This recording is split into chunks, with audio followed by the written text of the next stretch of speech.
ജനസേവ തെരുവുനായ വന്യമൃഗ വിമുക്ത കേരള സംഘത്തിന്റെ ആഭിമുഖ്യത്തിൽ സെക്രട്ടേറിയറ്റ് നടയിൽ പ്രാർത്ഥനായജ്ഞം സംഘടിപ്പിച്ചു.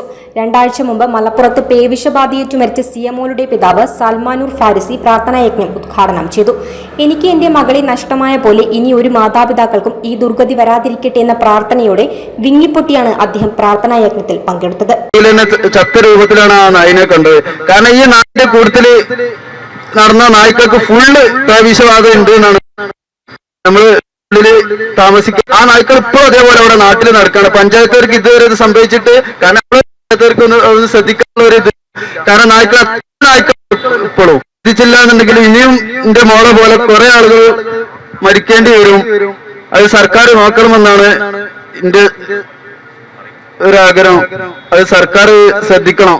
ഞങ്ങളെ കൊച്ചു കണ്ടോ, ഇത്രയും പെട്ടെന്ന് ആലാകപ്പെട്ട കുട്ടിയാണിത്. ഇതിനാണ് നായി കടിച്ച് ഇത്രയും കോലാക്കിയാണ് ജീവൻ.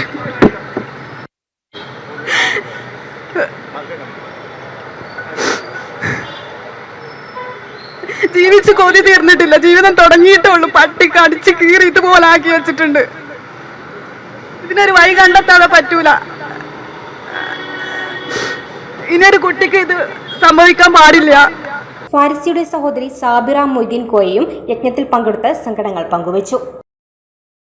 കേന്ദ്ര സംസ്ഥാന സർക്കാരുകൾ തെരുവ് നായകളിൽ നിന്നും വന്യമൃഗങ്ങളിൽ നിന്നും ജനങ്ങളെ രക്ഷിക്കാൻ ആവശ്യമായ നിയമനിർമ്മാണം നടത്താൻ മുഖ്യമന്ത്രി അടിയന്തരമായി സർവകക്ഷി യോഗം വിളിക്കണമെന്ന് തെരുവുനായ വന്യമൃഗ വിമുക്ത കേരള സംഘം ചെയർമാൻ ജോസ് മാവേലിയും പറഞ്ഞു.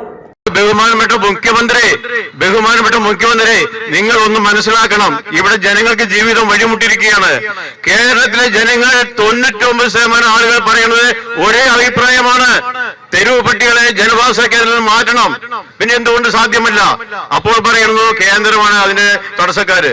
അങ്ങനെ മേനകാഗാന്ധിയാണ് തെരുവ് പട്ടിയുടെ അംബാസിഡർ. നിങ്ങൾ അവിടെ പോയി പറയൂ എന്ന് പറഞ്ഞ് തടിയപ്പാതെ കേരളത്തിന്റെ ജനങ്ങളെ ആവശ്യം മനസ്സിലാക്കിക്കൊണ്ട് ഒരു സർവകക്ഷി യോഗം വിളിക്കൂ. അടിയന്തരമായി സർവകക്ഷി യോഗം വിളിക്കൂ. അതിൽ ജനങ്ങളുടെ അഭിപ്രായം അറിയൂ. അപ്പോൾ ജനങ്ങൾ പറയും എന്താണ് ചെയ്യേണ്ടതെന്നുള്ളത്.